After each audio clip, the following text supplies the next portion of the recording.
Bom dia, irmãos. Vamos começar então a lição de hoje.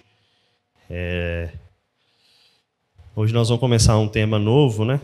E a gente até mandou lá na nossa comunidade, né? Que agora nós temos. E é bom a gente começar um tema novo, porque agora nós somos igreja de fato, né? E aí vamos dar início a um novo assunto. E eu escrevi lá, né? Hoje nós temos alguns visitantes aí, então eu escrevi lá que nosso novo tema é o ser de Deus e seus atributos. O que você imagina sobre esse assunto? O que nós vamos falar sobre isso? Sobre o ser de Deus e os seus atributos. O que passa assim na sua mente, aí, na sua cabeça? Quem começa? Só não pode ser o pastor, o resto. Quem de fato é Deus e suas características. Boa. Quem é Deus? Quem o quê? Quem nos manda. E quem é Deus? Quem é Deus? O André tá bom hoje. O texto já diz, eu sou o que sou. Uhum. Isso mesmo. Se alguém te perguntar assim na rua, eu não conheço Deus, não, esse negócio que você está me falando aí, eu não tenho religião, não tenho nenhuma crença. Aí você fala, não, mas você tem que crer em Deus. Deus vai mudar a sua vida. Aí a pessoa te pergunta, mas quem que é Deus? Você responde o que para ela? Beleza, então a Letícia falou que a gente deve conhecer a imagem de Deus, como ele se manifesta, né? Isso é o quê? É a revelação de Deus, né? E exatamente isso. Como que a gente vai conhecer a Keila, por exemplo? Uma pessoa que não conhece a Keila, como que ele vai conhecer a Keila? Pela maneira que a Keila se revela, certo? E sabe aquelas pessoas que às vezes a gente se surpreende, nossa, eu não esperava isso daquela pessoa. Por quê? Porque aquela pessoa ela se revela a cada dia de uma determinada forma. Mas às vezes a gente sai daquela linha, né? Nós somos pecadores, miseráveis. Aí sabe quando você fica assim, nossa, eu estou decepcionado com aquela pessoa, eu nunca esperava isso dela. Porque às vezes a gente cria uma expectativa demais daqueles que são pecadores.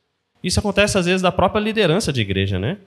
Tratar a liderança da igreja como se fossem santos, né? Exclusivos. Isso é uma expectativa daquilo que a pessoa se revelou. A pessoa se revela uma pessoa piedosa, uma pessoa que ajuda na igreja, uma pessoa que está sempre presente. E isso é bom. Ele, na verdade, está refletindo Cristo na presença dele, né? Agora, como a gente trata de Deus, é um pouco mais singular, né? Passa a imagem para a gente, André. Se a gente for lá em algumas culturas, por exemplo, você vai para a Índia, né? Eu torço para que você nunca vá. Mas imagine um dia que você vai para a Índia. Aí você vai ficar um tempo lá em jejum, em dieta de água e de comida. E aí você vai tentar, naquele contexto daquele país, achar quem é Deus aqui para eles, né? O Deus para eles, ele tem a sua forma, né? Ele tem a sua revelação. E esse aí são os deuses deles, né? Tem a sua escala de vamos dizer assim, de grandeza, tá? Mas esses são os deuses. Você vê que os deuses eles têm certas formas humanas misturadas com formas de animais. Tem um que parece um elefante, tem 4 braços. O outro toca um violão, né? O outro é um guerreiro com espadas. Mas ele tem características humanas, certo? Esse é o Deus, por exemplo, do hinduísmo. Passa aí pra gente, André. Se a gente for lá para o budismo, eles também têm uma representação divina, vamos dizer. Quem é? O Buda, né? Cheinho, feliz, né? No sentido de que ele está bem nutrido, bem alimentado e sempre na paz, na tranquilidade, no equilíbrio, né? É uma representação também do Deus deles, certo? Passa aí pra gente. Se a gente for lá para o Japão, né? O Japão é predominantemente um país shintoísta, certo? O shintoísmo é o quê? Eles acreditam que a natureza é a própria revelação divina. Existe algo divino, algo santo na própria natureza, certo? E a natureza ela é tão divina que ela controla todas as coisas. Por isso que há esse culto àquilo que é santo no sentido de ecológico em si. Então, eles veem a divindade na própria criação. Diferentemente da gente, né? Nós vemos a divindade no Criador, certo? A criação, para nós, é aquilo que revela do Criador, certo? É como se fosse um farol. A gente está vendo ali aquilo que está sendo iluminado, mas o farol é o Criador, é o que é o santo, certo? Todo mundo entendeu a ideia até aí? E algumas diferenças com algumas religiões? Se a gente for para o Brasil, é um pouco mais capcioso, vamos dizer, né? Porque o Brasil gosta de lançar a mão de todas essas coisas e reter aquilo que eles acham bom e justo, né? Então, determinadas religiões vai pegar aquilo que é do cristianismo, aquilo que é do budismo, do shintoísmo, do protestantismo, e aí eles juntam e fazem aquela sopa de letrinhas para eles. E aí a gente cai numa situação de que, mas quem é o Deus de fato seus? Quem é Deus? Ah, Deus é grande, Deus é bom, Deus é maravilhoso, Deus é aquilo que está acima de todas as coisas. E nós vamos tratar sobre isso hoje. Na verdade, hoje nós vamos tratar sobre duas características predominantes em Deus. Uma que é a imanência e a outra que é a transcendência. A transcendência é um aspecto mais pacífico nas religiões. O que transcende? É aquilo que vai além, certo? Aquilo que está acima de todas as coisas. Então, por exemplo, para as religiões que a gente passou aqui, para todas elas, o Deus deles, ele está acima das coisas, certo? Nós somos menores do que eles. Tudo bem? E isso é para a gente também, não é? O nosso Deus é um Deus que transcende, certo? Por quê? Porque ele está acima das coisas. Ele está sobre elas, ele está muito além delas. Por quê? Porque foi ele que criou elas. Então, bem como a Letícia falou, o objeto de estudo hoje não vai ser propriamente Deus. Porque para a gente estudar Deus, a gente tem que estudar a maneira que Deus se revela. E hoje a gente está numa posição, que eu posso dizer, privilegiada. Porque hoje a Bíblia está completa, não está? Vamos abrir lá em Êxodo. Abre lá em Êxodo, capítulo 3. Esse final de semana a gente viu até o filme O Príncipe do Egito de novo, não sei se você já viu. 1998. É um filmaço, viu? Toda vez que eu vejo assim, eu fico de boca aberta. Então, minhas filhas gostam.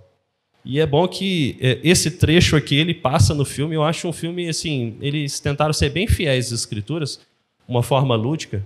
Então fica aí o desafio. Se quiser ver um filme bom essa semana aí, trilha sonora boa, imagem é boa, tudo é bom.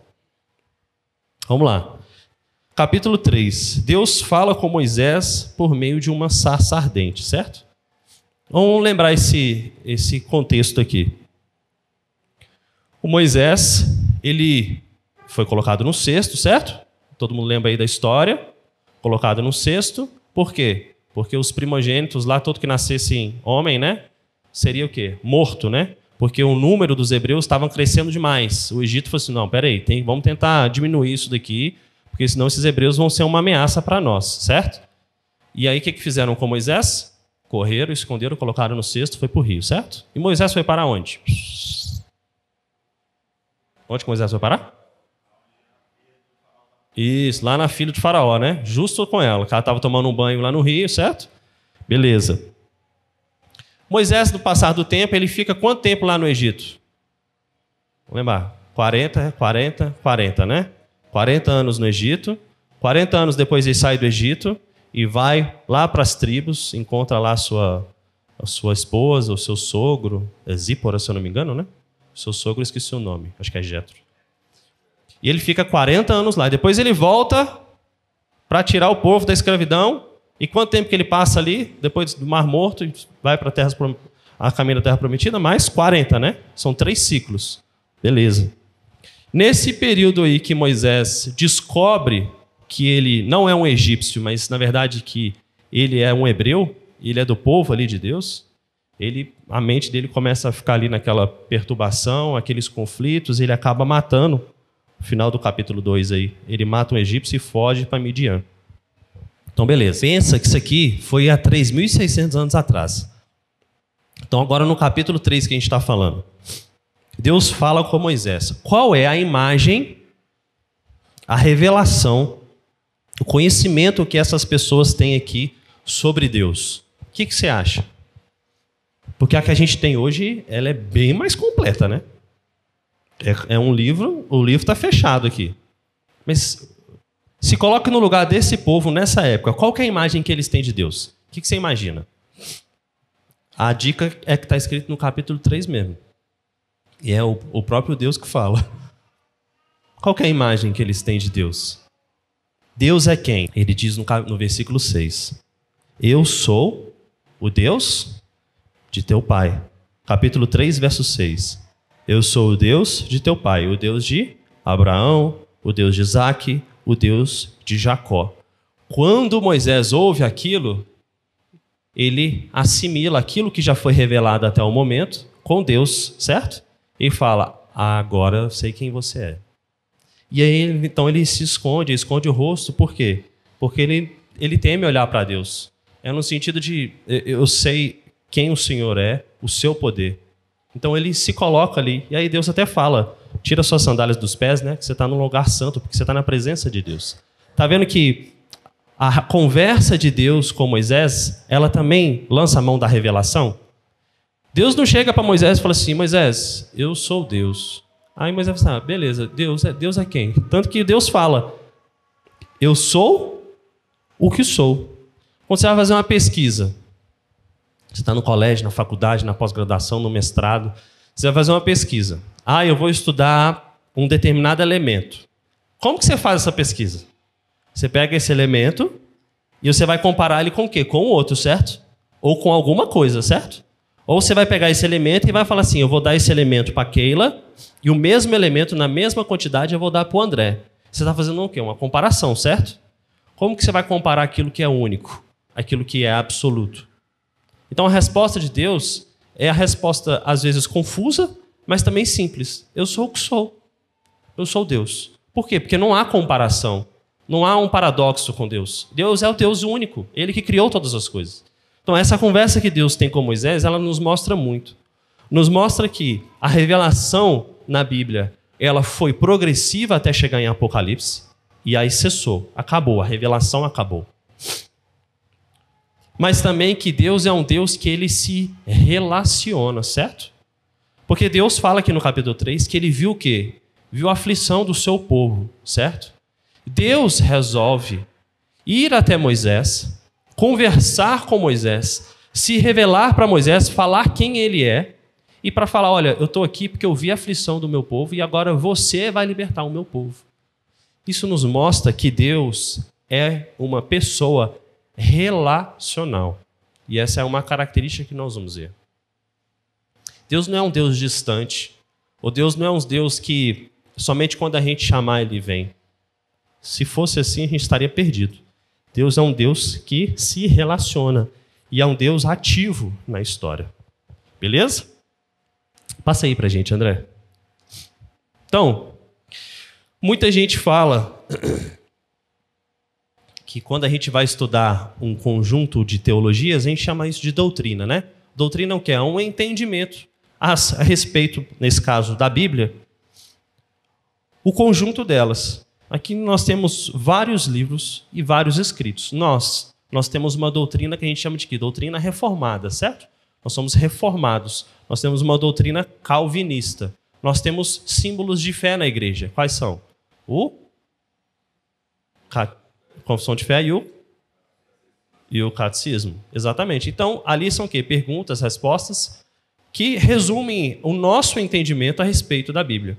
Mas tem gente, e isso está ficando comum, infelizmente, se a gente falar a palavra doutrina, a pessoa tem horror, porque elas lançam mão de que a doutrina é coisa de homem, ideias humanas, opiniões humanas, e na verdade não é. E lógico que nem toda doutrina é boa, porque nem todo entendimento de determinado assunto é bom, mas a doutrina ela é fácil de ser provada. E eu falei no início da aula que a gente está numa época muito privilegiada, de fato nós estamos, que se você der um Google no seu celular aí, sobre determinado tema na Bíblia, você vai achar uma pancada de livros fáceis de acesso, muitas vezes gratuitos ou extremamente baratos, ou às vezes, provavelmente, muitos irmãos aqui já até têm, eu posso te emprestar. Hoje, o acesso que a gente tem à informação é muito fácil.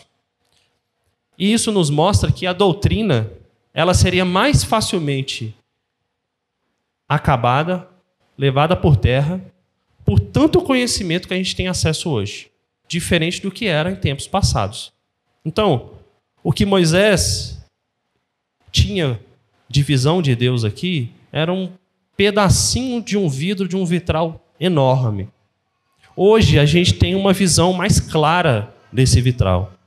Mas só quando Jesus voltar, aí de fato ele vai estar iluminado e a gente vai conseguir de fato ver os detalhes, os encaixes e a beleza que é essa revelação de Deus. Mas ainda assim, hoje a gente está nesse período, nessa janela, numa fase boa. E que essa fase ela deve nos instigar a estudar mais, a conhecer mais. Então,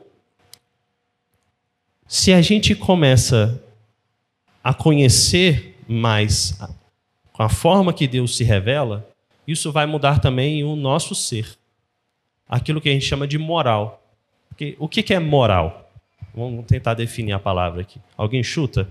O que é moral? O que é moral para você? Um código de comportamento. Quem mais aí?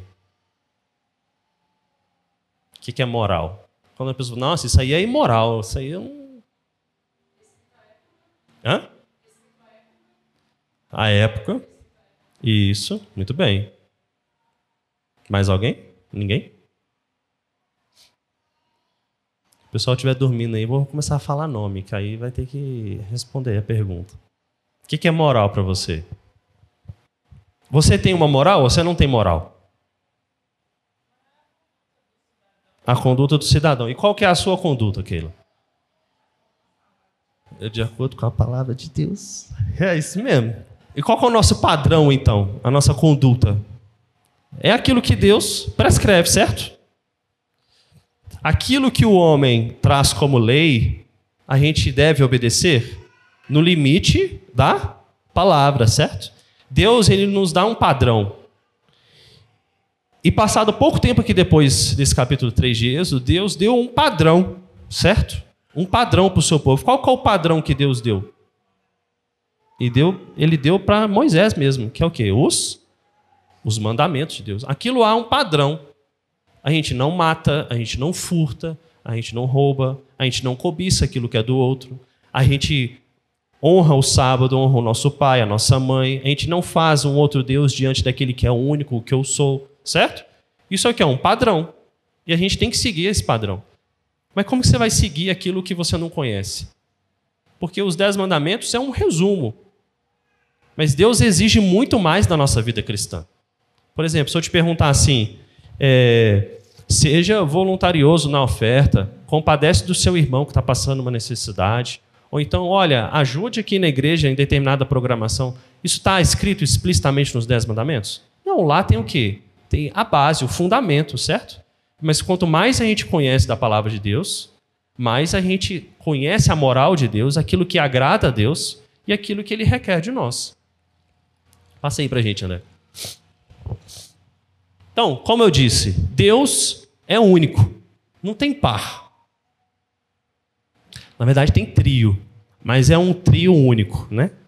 Então, não tem uma comparação, não tem como a gente comparar Deus com outra coisa. Isso torna um assunto um pouco mais difícil. Mas também um pouco mais fácil. É esse paradoxo que é Deus. Então, se houvesse mais de um Deus, não haveria Deus de fato. Então, o politeísmo, os hinduístas, por exemplo, eles negam aquilo que é absoluto. Aquilo que é a última causa. O quê? É Deus. Por quê? Porque existem vários caminhos para eles. Existem várias formas, vários meios, vários tipos de deuses. Para nós, não. O nosso caminho é único e a porta é muito estreita. Fala, Letícia. Todos os caminhos levam a Deus, né? Brasileiro, muitos gostam de falar isso, né? Todos os caminhos levam a Deus. Mas não é isso que a Bíblia fala, né? Só existe um caminho. Eu sou o caminho, a verdade e a vida. Ninguém vem ao Pai, senão... E quem disse isso? Jesus. Jesus é o único caminho. Porque, como nós falamos, nosso Deus é um Deus relacional. Por isso que Cristo se encarnou. Por quê? Porque pessoas puderam ver, ele se fez como nós. Então, passa aí pra gente, André. a imanência e a transcendência de Deus. A definição: imanência é como Deus ele se relaciona com a criação. O exemplo aqui que nós lemos, por exemplo, de Moisés. Tem milhares de outros, né? O tempo inteiro Deus está se relacionando com a sua criação aqui na Bíblia. Então, Deus é um Deus que intervém na história, certo? Deus, ele não foi um Deus chamado ao acaso ou acionado, ligado para ele. Não. Ele é um Deus ativo na história. E ele é ativo até hoje, porque é ele que controla essa história. Isso é imanência. Já a transcendência é Deus acima dessa criação, acima de todas essas coisas. Então, as duas ideias elas devem ter equilíbrio, porque se a gente foca muito em uma, a gente pode não dar o devido valor à outra, e isso cai em problemas. Vou dar uns exemplos. Então, a gente já falou que o nosso Deus é um Deus pessoal e um Deus ativo. Passa aí, André. Então, Deus age de maneira ordinária. O que isso quer dizer? Deus não é pego de supetão ou de surpresa, certo?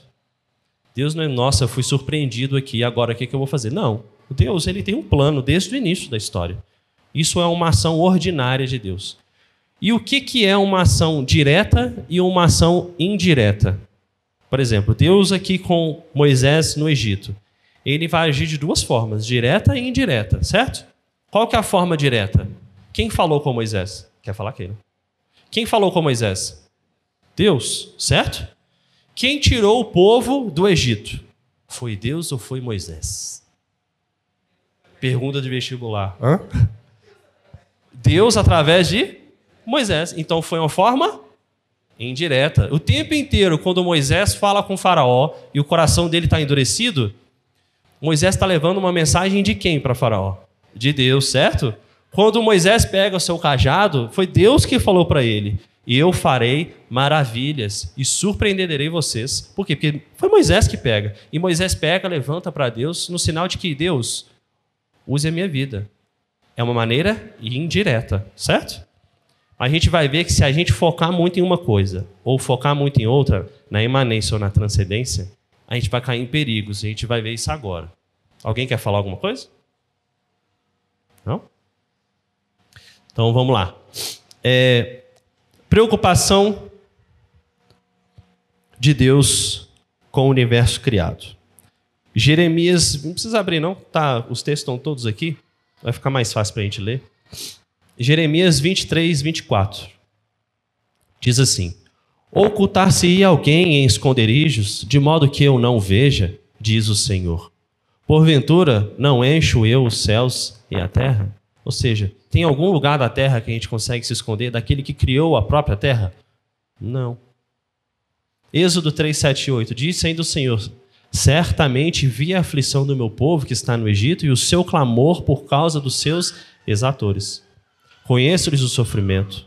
Por isso, desci a fim de livrá-los da mão dos egípcios e para fazê-los subir daquela terra, uma terra boa e ampla que emana leite e mel. Ou seja, Deus ele ouve o clamor e olha só, eu desci a fim de livrá-los. Parece que Deus está vendo ali o sofrimento, ele está o tempo inteiro com aquele povo. Não há uma ausência de Deus. Passa para a gente, André. Então, Deus mostra que ele se envolve de uma forma afetuosa com a sua criação.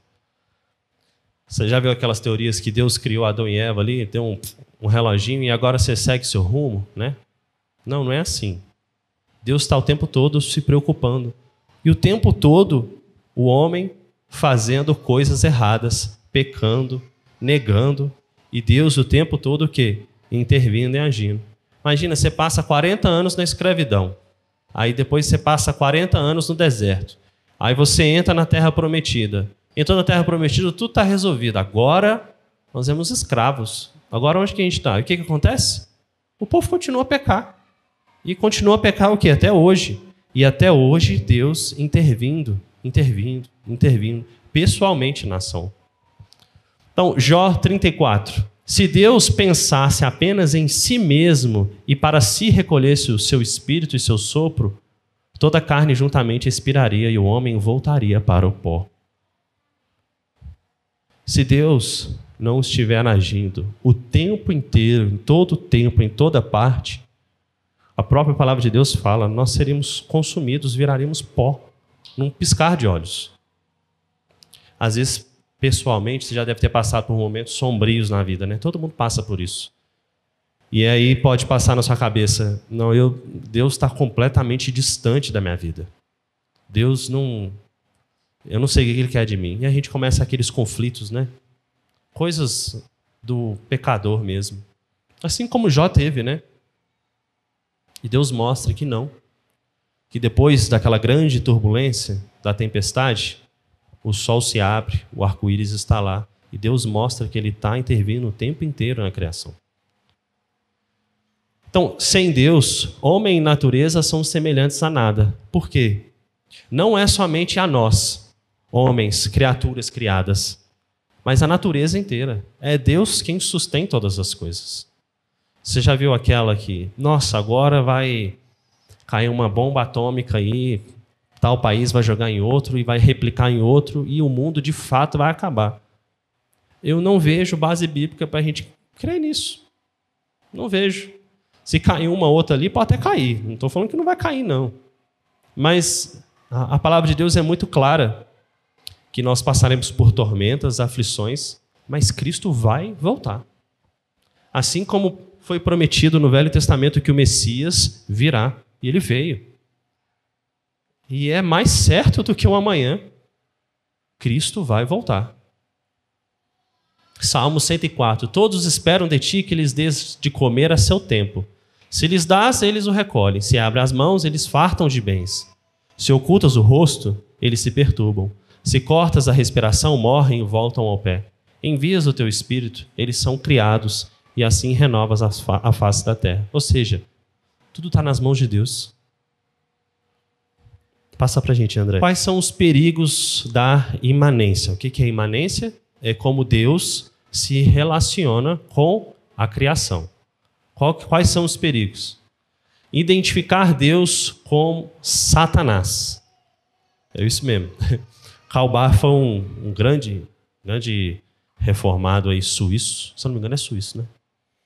E aí, na época, ele nasceu no final do 1800 e pouco. Morreu em 1960 e pouco, não sei. Então ele viu a Primeira e a Segunda Guerra. E ele começou a ver, como ele era suíço, ele estava lá na Europa, ele começou a ver muita gente achando que a guerra mundial era uma ação de Deus para destruir o povo. O povo estava rebelde, estava pecador, estava fazendo coisas erradas. Então, o que Deus fez? Então, agora eu, o que sou, o Deus, o único, eu vou fazer uma guerra mundial aqui. Isso é o perigo da gente dar muita ênfase a uma característica e não dar a outra. Porque isso está certo? Foi Deus que promoveu a Primeira e a Segunda Guerra? Foi Deus que agiu e causou? O que vocês acham? Quem responder não vai ter que responder o porquê. Foi Deus quem causou e agiu a Segunda Guerra? Ele foi o ator? Foi briga de família. Família grande. O homem não obedeceu à mulher. O que vocês acham aí? Vamos tentar por perguntas, então. A Primeira e a Segunda Guerra aconteceu porque Deus quis? Sim, beleza. Boa. Aquilo usou uma palavra melhor ainda. Porque Deus permitiu. Os textos que nós já lemos aqui, Deus, ele coloca certos freios, certo? Naquilo que ele criou. Porque como a própria palavra diz, se ele deixasse as pessoas por seu próprio entendimento, a gente viraria pó, estaria exterminado, certo? Então Deus que coloca esse freio, especialmente naqueles que são remidos, que têm o Espírito de Deus, certo? Então, o que causou? Quem foi o ator da Primeira e da Segunda Guerra, por exemplo?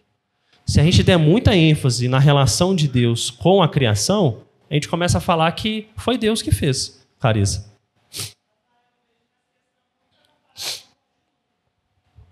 Isso, pode. Certo. Perfeito. Então, tudo aquilo que acontece de ruim é uma ação de Deus? Não. Aquilo que é ruim, há uma permissão, certo?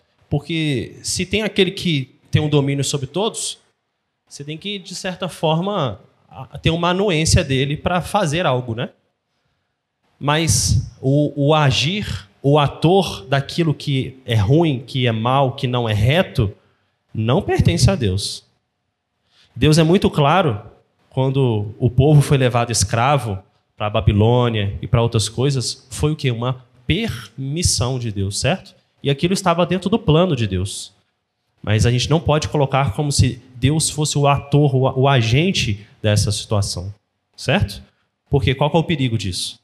Porque se Deus é puro, é santo, ele não conhece o que é sombrio, ele é tudo aquilo que é reto, que é puro, mas se ele passa a ser o agente de algo que é mal, tem mal na essência dele. Tá vendo o problema?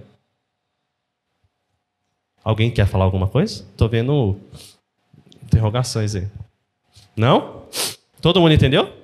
Beleza? Então a gente precisa dar o equilíbrio aí entre aquilo, a imanência e a transcendência de Deus, tá? Dá a Deus o que é de Deus e dá a responsabilidade do homem aquilo que de fato é do homem, ok? Então, o outro perigo, identificar Deus como um universo criado. Aí, até a Letícia falou um pouco, né, do panteísmo e da substância física. A gente vira um pouco daquele shintoísmo, né? Nossa, natureza pura, santa, perfeita. Se o homem não entrar aqui, essa natureza ela vai ficar por toda a eternidade. Porque aqui não há mal, aqui não há nada de ruim. Isso é errado. Porque a Bíblia fala que toda a criação caiu junto, certo? Tudo que foi criado caiu. Então você pode estar no lugar mais maravilhoso da face da terra. Saiba que ali tem pecado, ali tem morte. Tanto que o fruto, se ele cair da árvore, ele vai o quê? Apodrecer, certo? Dá feder, dá bicho. Por quê? Porque para os nossos olhos pode parecer puro. Mas a gente sabe que, de acordo com a palavra de Deus, toda a criação caiu. Então a gente não pode colocar naquilo que foi criado algo que é do Criador, tá? E esse é um perigo de colocar muito peso nessa característica. E qual a importância da gente entender que Deus se relaciona com a criação? Primeiro, é do verbo. O verbo de Deus, a palavra de Deus. Lá em Gênesis, lá no início, Deus criou todas as coisas por meio do quê? Da palavra, certo? E depois o verbo se encarnou, que é o próprio Cristo. Isso mostra que Deus é um Deus que se relaciona o tempo inteiro. Se Deus não for um Deus relacional, a encarnação de Cristo vira um problema. Porque Cristo se encarna para quê? É a revelação máxima de Deus, certo? Se relacionando com eles. Como que Cristo fazia com seus apóstolos? E no seu círculo mais íntimo, dentro dos apóstolos? Se relacionando, certo? Então o sentido da encarnação também viraria por terra, né? Então Deus não precisa trabalhar de maneira imediata e Ele não precisa de provar nada. Isso a gente tem que ter muito claro. Deus é um Deus que se relaciona. Mas por Ele ser um Deus que se relaciona, não acha que você tem o direito de exigir algo e principalmente de forma imediata. Ah, Deus, por que você não me deu isso até agora? Por que isso na minha vida? Se o Senhor se relaciona, o Senhor está vendo isso na minha vida, por que não há uma ação? Porque o plano dele está muito além da nossa mente e do nosso cognitivo. Exato. Exato. Aí o trem fica feio, que a gente quer fazer a nossa vontade, né? E às vezes Deus até deixa, né? Para depois nos mostrar que não é a nossa não, é a dele mesmo. Então a criação está a serviço de Deus. E a criação o quê? Tudo. Tudo. Nós, tudo que nós temos. A Bíblia fala que nós somos o quê? Mordomos daquilo que Deus nos dá, certo? Então a sua casa, o seu carro, os seus talentos, os seus dons, tudo o que nós temos, todo o nosso ser, 100% é para Deus. Então a gente tem que usar o máximo que a gente conseguir do nosso potencial para Deus, porque foi Ele que nos criou e é Ele que nos dá essas coisas. E tem uma aplicação ecológica aí também. Se Deus criou todas as coisas e também a natureza, a gente deve o quê? Cuidar dela, né? Então ter um bom senso de fazer o descarte certo das coisas, cuidar da criação de Deus, ter um mínimo de equilíbrio, mas equilíbrio em todas as coisas. Não achar que nós, com as nossas atitudes pequenas, a gente vai mudar o planeta, como muitas vezes é falado em televisão. Que a gente vai salvar o planeta, que o planeta está acabando e que depende de nós. Não, não depende de nós. Nós devemos fazer a nossa parte porque Deus criou essas coisas. E Deus se revela nessas coisas. Mas o sustento de todas as coisas está na mão dele. Beleza? Passa para a gente, André. E a transcendência de Deus. A transcendência tem um ponto mais comum, né? Todas as religiões teístas têm essa transcendência. Só para parafrasear, o que poderia ser uma transcendência, né? Deus está assentado nas alturas, no seu trono, sendo Deus separado da sua criação, independente dela. Beleza? Isso as religiões teístas creem. Então, se você conversar aí, por exemplo, com um espírita, por exemplo, ele vai te falar, não, Deus está acima dessas coisas, né?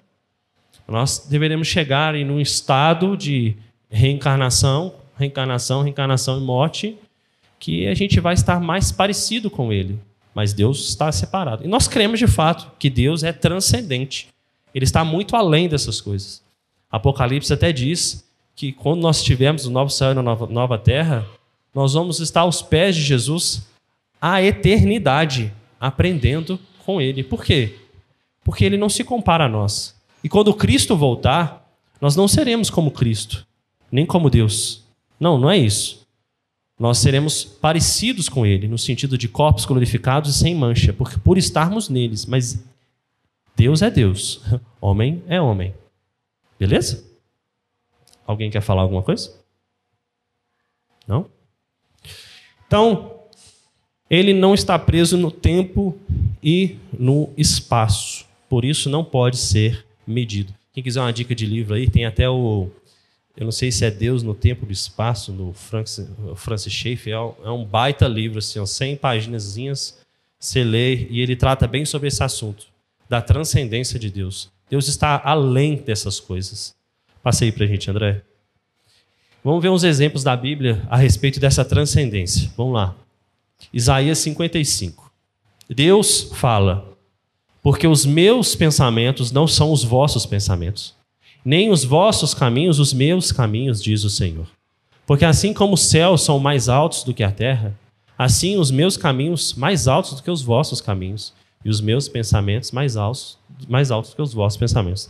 Está vendo que Deus lança a mão daquilo que ele criou para se revelar, para falar, olha, eu quero te explicar que aquilo que eu penso está muito além daquilo que você pensa. E como que eu vou te explicar isso? Eu vou lançar a mão da criação. Aí Deus fala o quê? Ele fala sobre a terra e os céus. Está vendo? É a forma que Deus se revela. Então, para a gente conhecer mais de Deus, a gente tem que conhecer como ele se revelou para nós. Então, Deus, ele é absolutamente distinto de tudo. Jó 11:7. Porventura, desvendarás os arcanos de Deus ou penetrarás até a perfeição do Todo-Poderoso? É impossível. Passa para a gente, André. Esse teólogo Rod diz o seguinte: se Deus não fosse extramundano, ou seja, um transcendente, se não fosse uma pessoa transcendente e separada, revelando-se a si mesmo objetivamente, ordenando tudo de cima e trabalhando com suas criaturas de fora, seguir-se-ia que ele não pôde suster-se tanto nas relações governamentais como sociais conosco. Ou seja, negar a transcendência de Deus é confundir Deus com a criação. E esse é um dos perigos da gente colocar Deus como extremamente transcendente e pouco relacional. Por quê?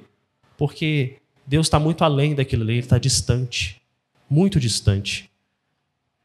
Ou, pelo outro passo, Deus está muito aqui. Ele é um brother. Abraçar ele aqui, ó. Chega lá, vou andar com Jesus. E aí, Jesus, como é que tá? Muitas igrejas, né, mais liberais são assim, né? A pessoa está lá bem tranquila, qualquer um serve a Santa Ceia. A pessoa chega, a Santa Ceia está servida, posta na frente. Quem quiser entrar, não precisa ser membro, não membro. É quem quiser. Jesus aceita todo mundo. Vem cá, Jesus é amigo. Não, não é assim, não. A Bíblia fala que quando a gente chegar nos céus, nós vamos ser com os anjos falar santo, santo, santo, e nós vamos adorar a Deus o tempo inteiro com reverência.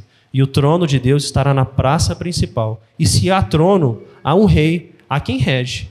E não seremos nós que vamos sentar lá, é Deus. Ou seja, há um gap enorme entre a criação e o Criador. Beleza? Alguém quer falar alguma coisa? Todo mundo está calado hoje, né? Estou concordando com tudo ou não está entendendo nada? Concordou com tudo? Então Deus é um Deus imanente? Sim ou não? Imanente e transcendente. Então é um Deus que se relaciona com a criação, certo? E é um Deus que também ele vai além, ele transcende aquilo que foi criado, beleza? Porque é mais fácil a gente gravar que é um Deus relacional, pessoal, né? É importante a gente entender isso, porque nas próximas aulas a gente vai estudar a respeito dos atributos de Deus. E isso aqui é a base para a gente entender a respeito dos atributos, tá? Quais são os perigos da transcendência, tá? Deísmo. Enfatizar um Deus distante e sem relacionamento, que a gente falou. E negar a doutrina da revelação geral. Se a gente entende que é um Deus que está somente além, muito transcendente da relação da sua criação, qual que é o sentido, então, de Deus se revelar em Cristo Jesus?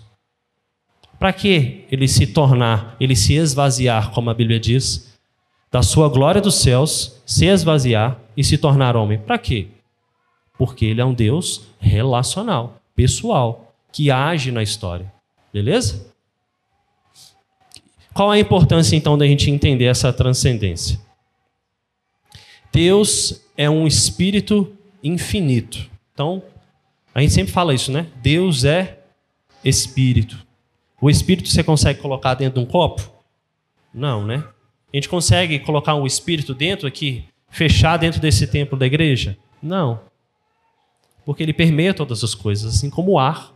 Ele vai, ele se expande.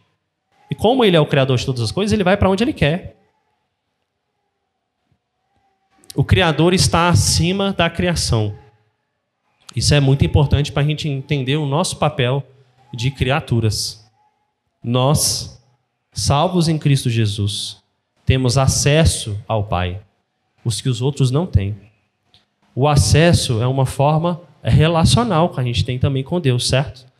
Mas é uma forma também de respeito.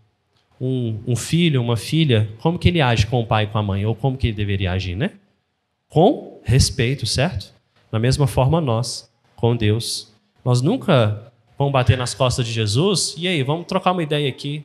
E aí, o que você acha? Qual é a sua opinião? A gente não está nesse patamar. E a gente nunca vai chegar nesse patamar. É isso que a gente tem que entender. Mesmo quando Cristo voltar, sem pecado, sem mancha, a gente não vai chegar nesse patamar. Porque nós não somos deuses. Deus não é dependente e nem possui necessidades. Isso é uma coisa que tem que ficar clara também. Deus não precisa. Você já viu aqueles coaches da igreja falando: Deus precisa de você, Deus quer você, Deus ama você. Olha, sinto te dizer, Deus não precisa de nada. Porque foi Ele que criou tudo. Ele não precisa de nada. E eu sinto te dizer, mas Deus não precisa de ninguém que está aqui. Mas Deus ama o seu povo. E o amor de Deus, ele está muito além daquilo que a gente chama de amor pelo nosso cônjuge, pelos nossos familiares, muito além.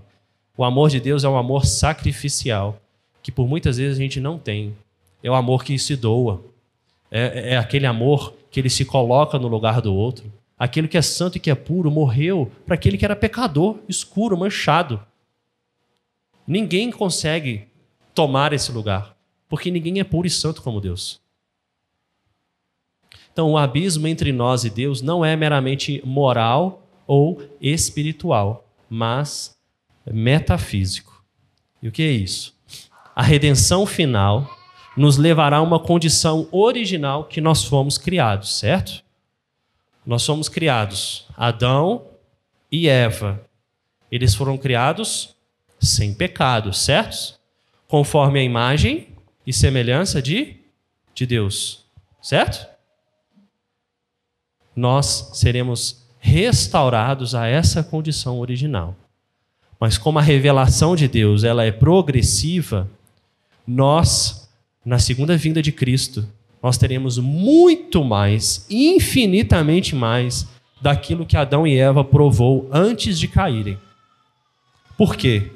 Porque não vai ter possibilidade de escolher o fruto proibido. Não vai ter isso mais. O Espírito de Deus vai permear todas as coisas, encher todas as coisas. E nós seremos retos por estar nele.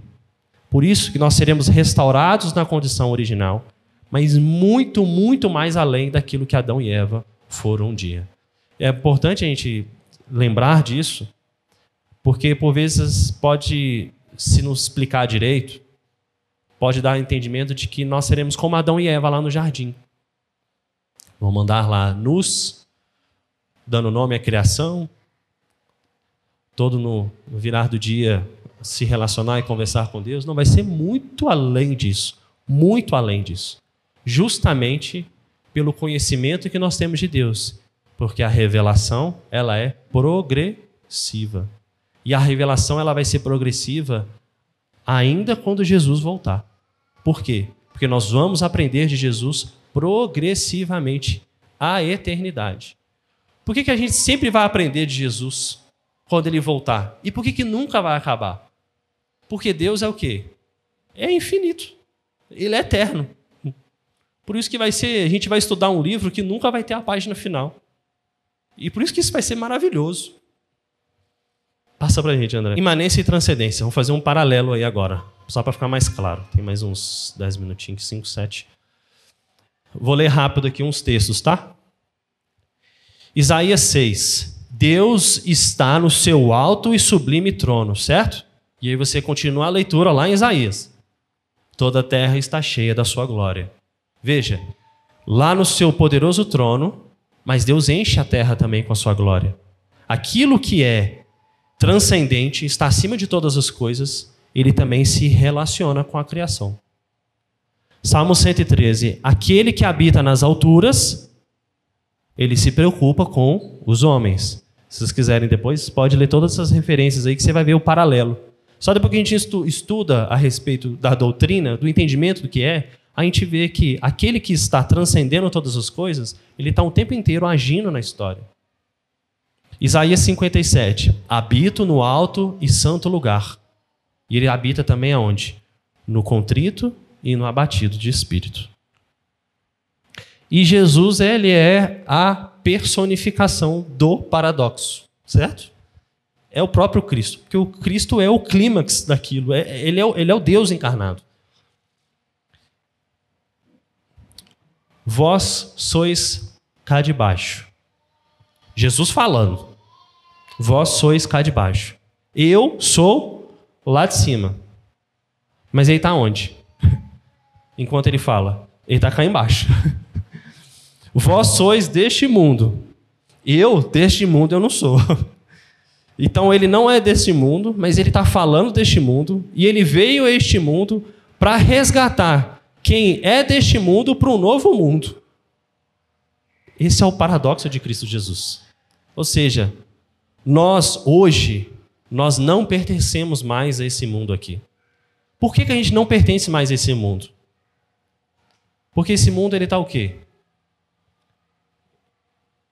O que está esse mundo? Perdido, caído, certo? E nós não somos mais disso. Nós vivemos nesse mundo temporariamente. Mas nós somos o quê? Da eternidade agora. Em Cristo Jesus. Esse não é o lugar que nós vamos morar mais. A gente vive aqui, tem a nossa vida aqui, e o máximo que a gente tem que fazer, falar de Cristo para que as pessoas enxerguem que tem algo muito melhor do que isso daqui. Não é a natureza, tantos esses deuses, todas as coisas, a comida gostosa que você come, as amizades boas que você tem, a vida boa que a gente tem na igreja. Tudo isso é passageiro. Aquilo que está por vir que é eterno. E o paradoxo está aí. O próprio Cristo falando. A vida de Jesus é o tempo todo assim. Ele fala que ele não é daqui. Passa aí pra gente, André, por favor. Então, o único modo da gente conhecer a Deus hoje é estudando a palavra de Deus. Como que Deus se revela? Hoje eu tenho uma revelação especial. Deus falou comigo. Pá! O Deus pessoal, ele já se revelou. Então, Hebreus 1:1 fala que nesses últimos dias nos tem falado através do Filho. E o próprio Filho disse: quem crê em mim e crê nas minhas palavras, esse será salvo. Então não tem nada mais para a gente acrescentar. O clímax já veio. É o Cristo encarnado. Então, a gente deve crer na suficiência das Escrituras sagradas. Passei para a gente, André. Tem um teólogo bom demais também, que chama Tozer, ele fala o seguinte: eu creio que raramente há um erro em doutrina ou uma falha na aplicação da ética cristã que não possam ser atribuídos fielmente aos pensamentos imperfeitos e ignóbeis a respeito de Deus. Por quê? Parafraseando, a gente falou sobre doutrina. E tem muitos que têm aquela aversão à doutrina porque fala que doutrina é coisa de homens. Eu já vi isso em púlpito. Púlpito de igreja presbiteriana. Não, esse negócio de doutrina, a gente merece a Jesus. Nós queremos Jesus. Sim, nós queremos Jesus. E Jesus se revela onde? Na palavra. E como que você vai entender a palavra? Com a doutrina. Porque não é cada um que entende o que quer, certo? Provavelmente você já deve ter lido algum texto na Bíblia e você falou assim: não entendi nada nisso aqui. Por quê? Um texto corrobora com outro texto, que fala de outro texto, e é aquele quebra-cabeça. Nós temos mais de 3, 4, 5 mil anos de história. Hoje, seria muito mais fácil achar um erro do que antigamente. Mas a doutrina, ela se sustenta como? Quanto mais conhecermos Deus realmente que é, mais a gente desfruta dele. Então, a ignorância de Deus nos leva a erros, mas quando a gente acerta a respeito da revelação de Deus e quem é Deus, é uma forma também da gente adorar melhor a Ele, sabe? Adorar no culto, adorar com aquilo que Deus nos dá, a nossa vida fora, no trabalho, na faculdade, nos nossos familiares que às vezes não conhecem a Jesus. Porque a gente conhece mais a Deus e a gente sabe mais o que Deus requer de nós. A ignorância afeta a nossa cosmovisão. Cosmovisão é o quê? É a visão que a gente tem do mundo, né? Se nós somos ignorantes, no sentido de não conhecermos a verdade, certamente a gente vai enxergar esse mundo de uma maneira também errada, certo? Ou pelo menos incompleta. Você já deve ter conversado com alguém, provavelmente, que não é cristão e que às vezes tem uma perspectiva completamente deturpada dessa vida. O que ele espera do futuro? Você já foi num velório, no enterro de um que não cristão? Eu fui em um no mês passado que eu fiquei absurdado. Acho que vale até um exemplo aqui. Eu já sabia que ninguém era cristão, então eu fui até muito nesse sentido, mas eu te confesso que eu fiquei em estado de choque. Porque se você vai naqueles que não são praticantes, mas tem aquela simpatia com o cristianismo, né? Às vezes canta uma coisa ou outra, deixa o padre, né, ali do velório falar alguma coisa. É bom, né, ter aquelas palavras, eles falam. Mas nesse não.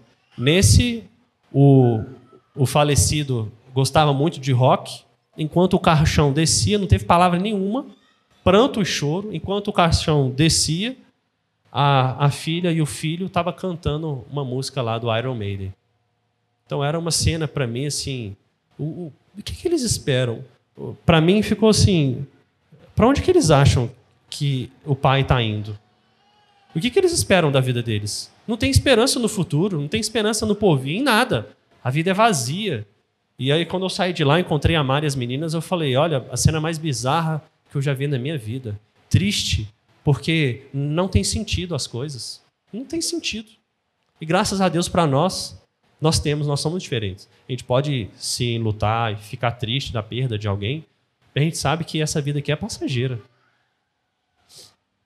Salmo 73, ele é um salmo de Asaf, ele fala, encara a sua vida sem a perspectiva de Deus e ele vê tudo distorcido. Depois, lê lá o Salmo 73 em casa.